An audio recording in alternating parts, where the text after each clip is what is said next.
The grocers, oh, the grocers, nearly closed, with perhaps 2 shutters down, or 1, but through those gaps such glimpses. It was not known that the skulls descended on the counter made a merry sound, or that the twine and roll parted company so briskly, or that the canisters were rotted up down like jiggling tricks, or even that the blended scents of tea and coffee was so grateful to the nose, or even that the raisins were so plentiful and rare, the almonds so extremely white, the sticks of cinnamon so long and straight, the other spices so delicious, the candied fruits so caked and spotted with molten sugar as to make the coldest lookers on feel faint, and subsequently bilious. Nor as it was the figs were moist and pulpy, or that the French poems lodged in modest tonnettes from the highly decorated boxes, or that everything was good to eat, and in its Christmas dress.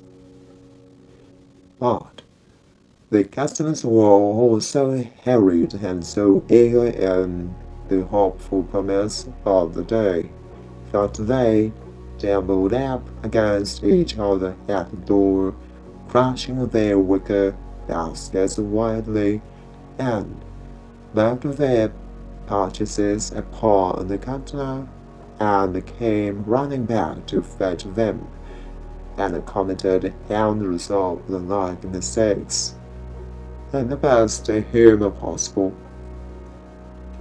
While the grocer said his people were so frank and fresh, though he polished the holes with which they fastened their aprons behind might have been their worn outside for a general inspection and for Christmas dolls to peck at if they chose.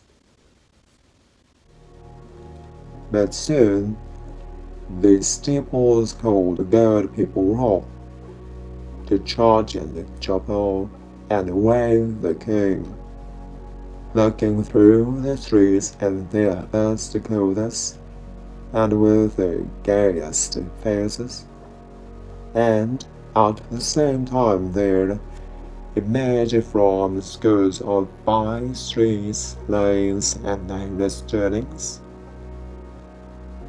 innumerable people carrying their dinners to the bakers' shops. The sight of these poor revelers appeared to interest the spirit very much, for he stood with Scrooge beside him at the baker's doorway, and taking off the covers as the bearer passed, sprinkled incense of their dinners from his torch, and it was a very uncommon kind of torch, for once or twice when there were angry words between some dinner carriers who had jostled each other, he shed a few drops of water on them from it, and the good humor was restored immediately. For they said it was a shame to quarrel upon Christmas Day, and so it was. God loved it, so it was.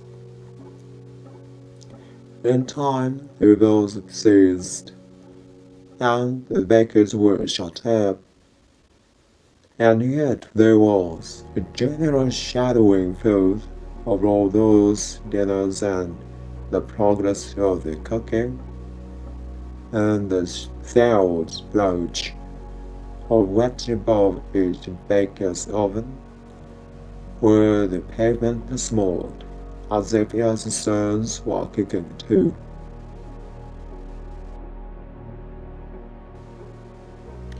Is there a peculiar flavor, and what you sprinkle from your torch? Asked Scrooge. There is, my wall. Would it ever lie to any kind of dinner on this day? Asked Scrooge. To any kindly given, to a poor one most. Why to a poor one most? Asked Scrooge.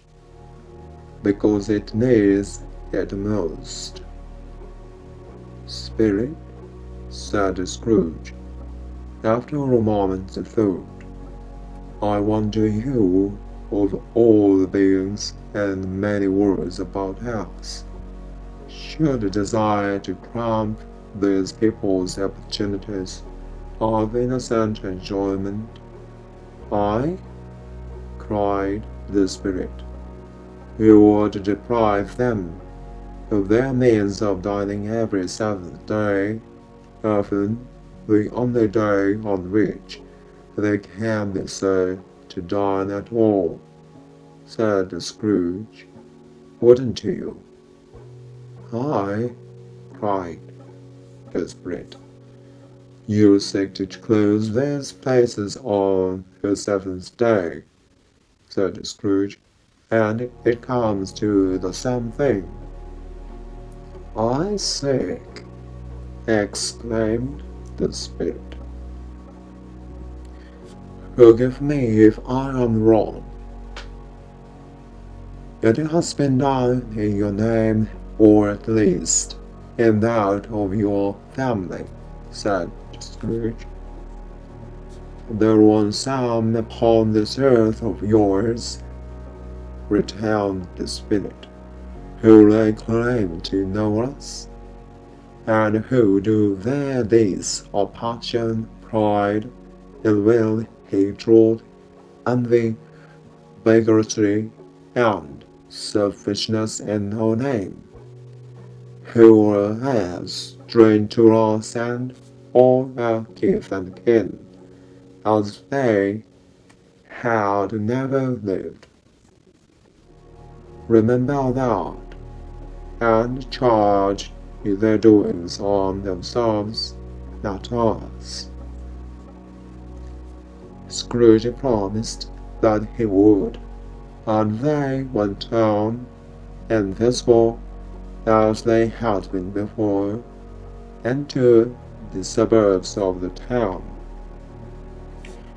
It was a remarkable quality of the ghost, which Scrooge had observed at Baker's, that, notwithstanding his gigantic size, he could accommodate himself to any place with ease, and that he stood beneath a low roof quite as gracefully and like a supernatural creature as it was possible he could have done in any lofty hall.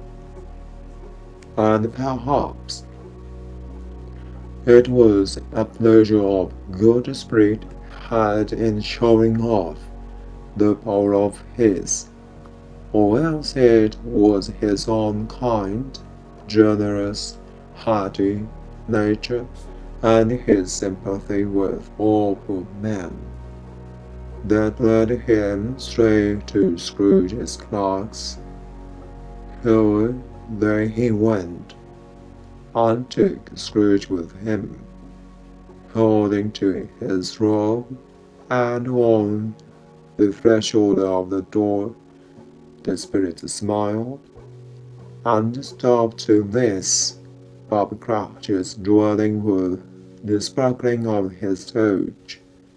Think of that! Bob had but 15 bob a week himself. He pocketed on Saturday about 15 copies of his Christian name, and yet the ghost of Christmas present lives in his four-roomed house. Then up rose Mrs.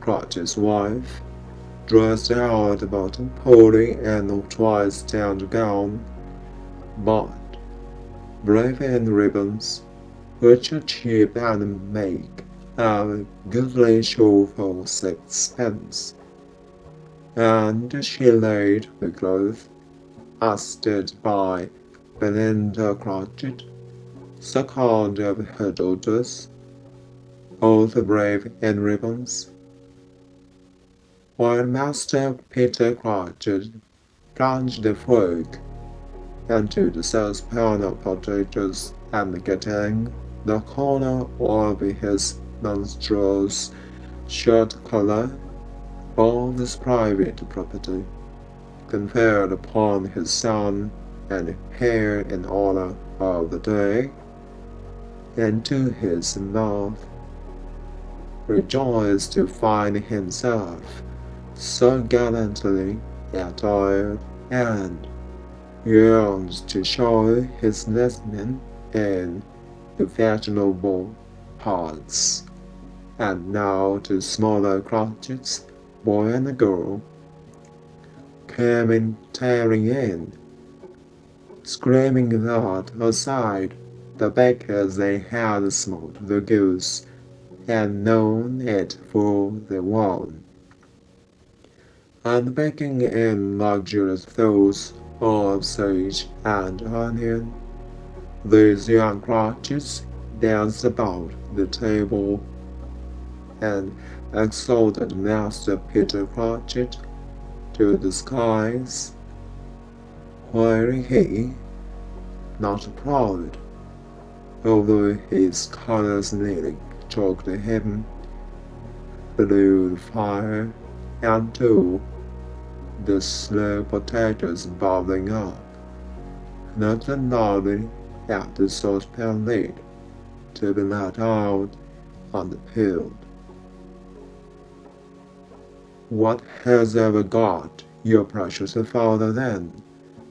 Mrs. Cratchit said.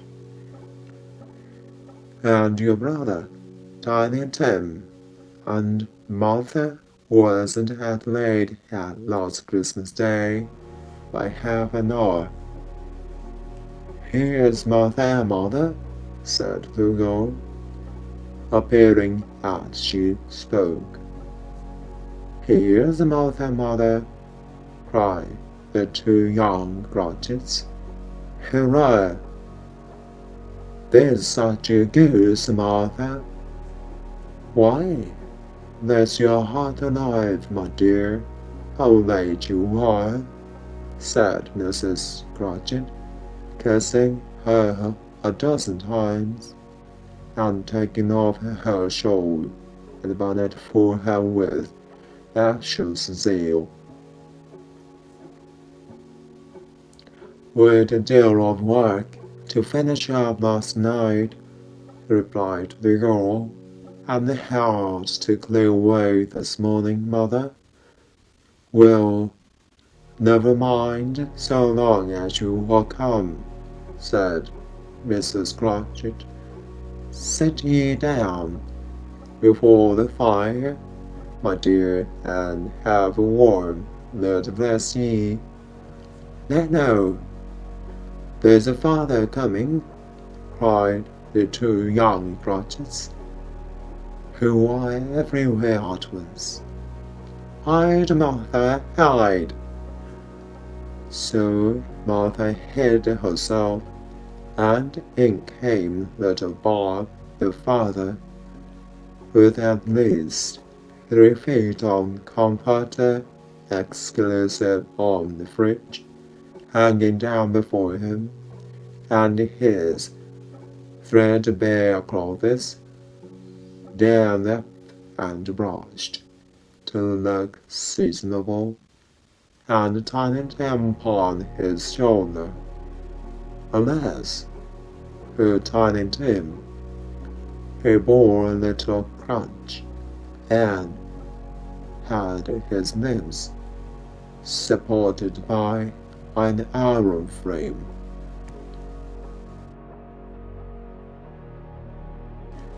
"Why, where is Martha?"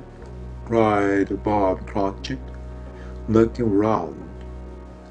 "Not coming," said Mrs. Cratchit. "Not coming," said Bob, with a sudden declension on his high spirits, for he had been Tim's blood host all the way from church and home to come home rampant. "Not coming upon Christmas Day." Martha didn't like to see him disappointed, if it were only a joke, so she came out prematurely from behind the closet door and ran into his arms, while the two young Cratchits hustled Tiny Tim and bore him off into the washing house, and he might hear the pudding sinking in the cupboard. "And how did little Tim behave?" asked Mrs. Cratchit, when she had railed Bob on his credulity, and Bob had hung his daughter to his heart's content. "As good as gold," said Bob, "and better. Somehow he gets thoughtful sitting by himself so much, and thinks he the strangest things you ever heard. He told me, coming home, that he hoped the people saw him in the church because he was a cripple, and it might be pleasant to them to remember upon Christmas Day who made lame beggars walk and blind men see." Bob's voice was tremulous when he told them this, and trembled more when he said that Tiny Tim was growing strong and hearty.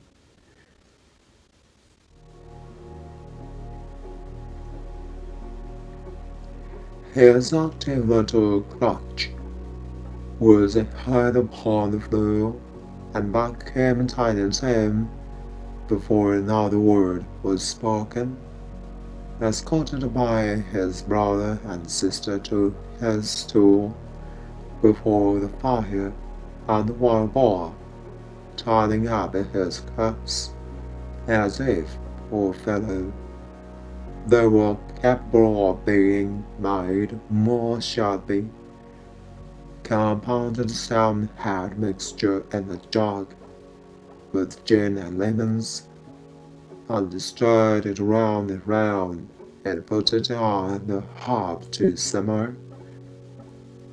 Master Peter and the two ubiquitous young Cratchits went to fetch a goose, with which they soon returned in high procession.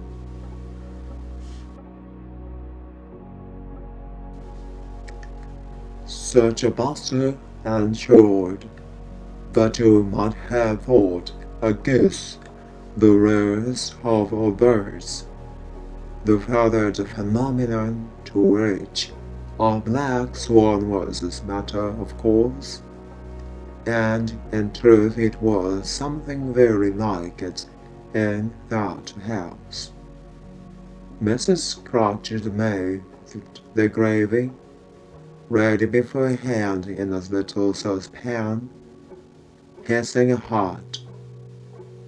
Master Peter mashed the potatoes with incredible vigor. Miss Belinda sweetened up his apple sauce. Martha dusted the hot place. Bob took Tiny Tim beside him in a tiny corner at the table. The two young Cratchit set chairs for everybody, not forgetting themselves, and mounting guard upon their posts, crammed the spoons into their mouths, lest they should shriek the geese before their time came to be helped. At last, the dishes were all set down, and the grace was said. It was succeeded by a breathless pause, as Mrs. Cratchit, looking slowly all along the carving knife, prepared to plunge it in the breast. But when she did, and when the long-expected gush of stuffing issued forth, one murmur of delight arose all round the board, and even Tiny Tim, excited by two young Cratchits, bit on the table with the handle of his knife, and feebly cried, "Hurrah!" There never was such a goose. Bob said he didn't believe there ever was such a goose cooked.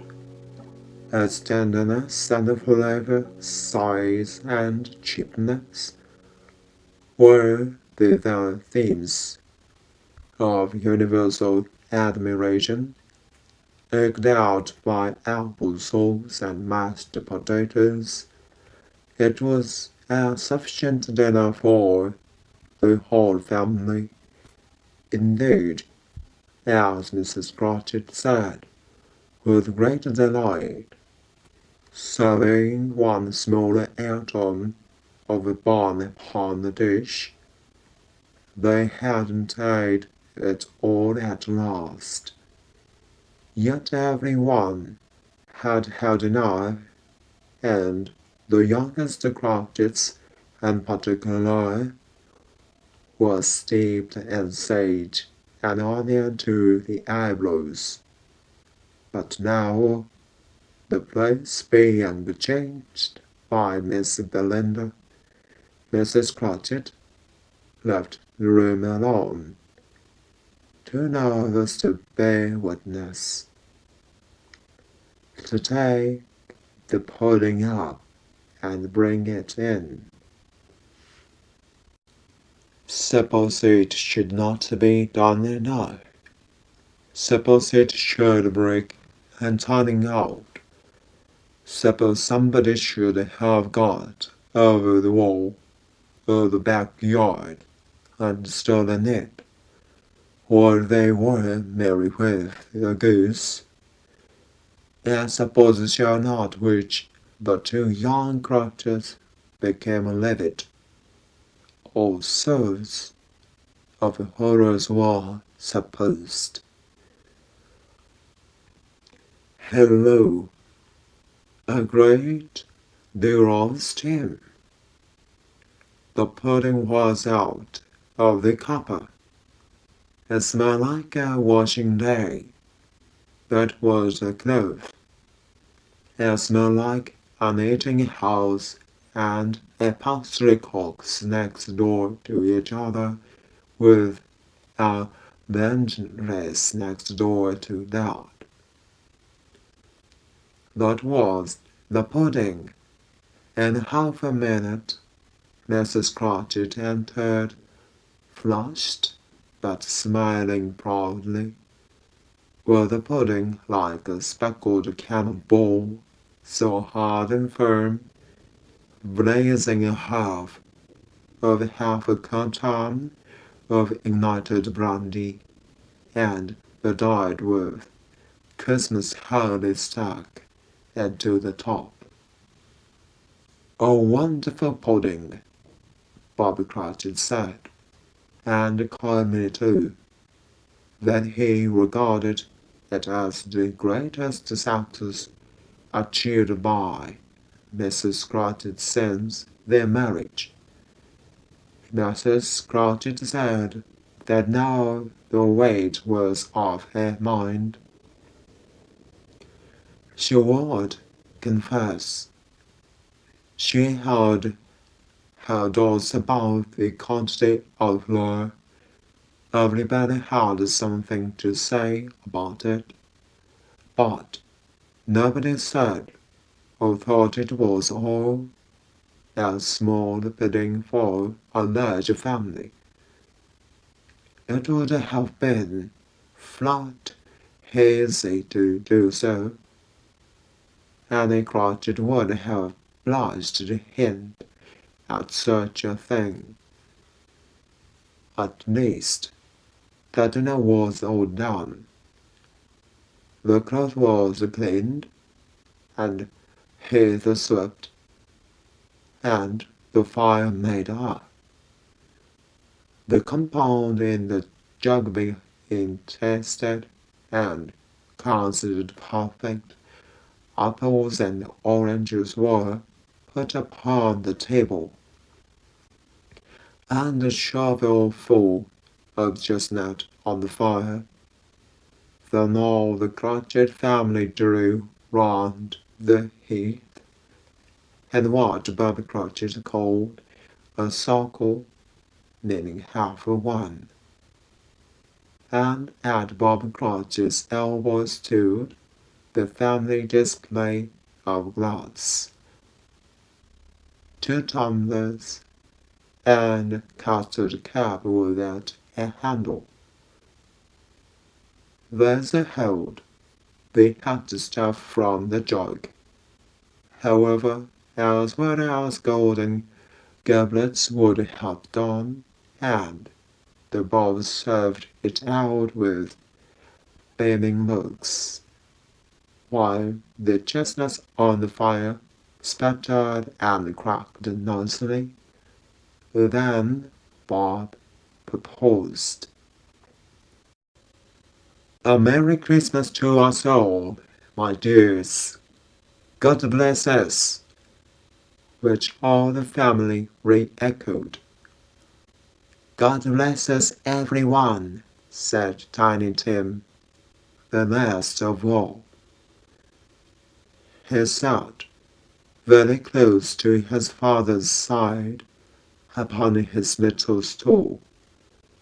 Bob held his withered little hand in his, as if he loved the child and wished to keep him by his side, and dreaded that he might be taken from him.